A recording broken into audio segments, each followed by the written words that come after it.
జనసేన అధినేత పవన్ కళ్యాణ్ కొద్దిసేపటి క్రితమే ఆంధ్రప్రదేశ్ రాష్ట్ర డిప్యూటీ సీఎంగా అయితే బాధ్యతలు స్వీకరించారు.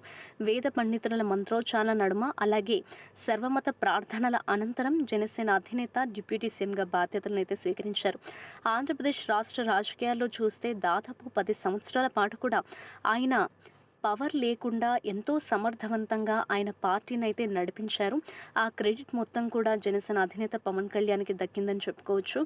అండ్ అటు కూటమి ప్రభుత్వం ఆంధ్రప్రదేశ్‌లో అధికారంలోకి రావడంలో ఆయన ఒక కీలక పాత్ర పోషించారు. ఆంధ్రప్రదేశ్ రాష్ట్ర రాజకీయాల్లో ఒక గేమ్ చేంజర్‌గా నిలిచారని చెప్పడంలో ఎంత మాత్రం సందేహం లేదు. ఇవాళ ఆంధ్రప్రదేశ్ రాష్ట్రం అయితే ఒక పండుగ వాతావరణం మొత్తం నెలకొందని చెప్పుకోవచ్చు. అటు జనసేన అధినేత Pawan Kalyan power star fans కావచ్చు, అలాగే ఆంధ్రప్రదేశ్ రాష్ట్రంలో కూటమి నేతలకు సంబంధించి కావచ్చు, అలాగే అభిమానులు కూడా ఇవాళ ఎంతో ఒక పండుగలా సెలబ్రేట్ చేసుకుంటున్న వైనం అయితే